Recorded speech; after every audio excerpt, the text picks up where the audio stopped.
Hey guys, it's the green crayon here from the crayon box. This is a tutorial on how to colour shoes. This is basically just how to dye and spray paint things, and you can pretty much use it for everything. I just happen to use it for my Quicksilver shoes. I hope you enjoy it, and if you have any questions at the end of the video, leave them in the comments. But wait until you've watched the whole thing first, because I might answer them for you as I go along. Hope it works for you and enjoy. So for this you're going to need something to hold the water in, some salt, some shoes to dye, a wooden spoon and food colouring in the colour that you want to dye something in. Make sure that the bowl you're using isn't made out of plastic because you're going to put boiling water in it later and you don't want it to melt. Also make sure whatever surface you're doing this on, you don't really mind getting it messy because the dye will end up staining whatever it's touching.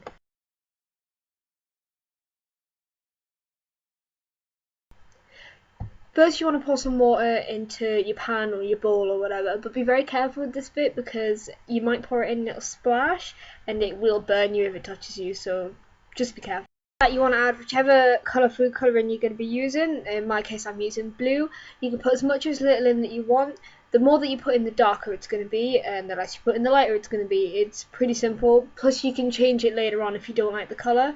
And then you want to put salt in. Now the salt binds the dye to whatever fabric that you're dyeing, so make sure that you put quite a lot of this in, because if you don't then it's just not going to stay on there and you're just going to be putting fabric in a bowl of hot blue water. This is the point where I realised that you should probably wear some sort of gloves when you're doing this.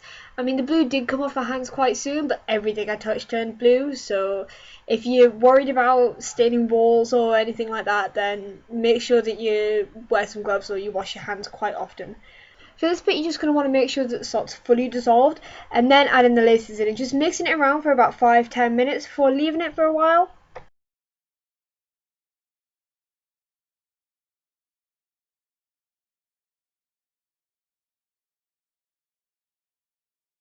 I'm going to take this opportunity to show you how to spray paint shoes as well.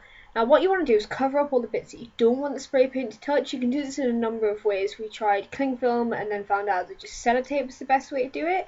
I guess that masking tape would work better, but we didn't have any at the time, so just put sellotape around the soles or whatever you don't want it touching.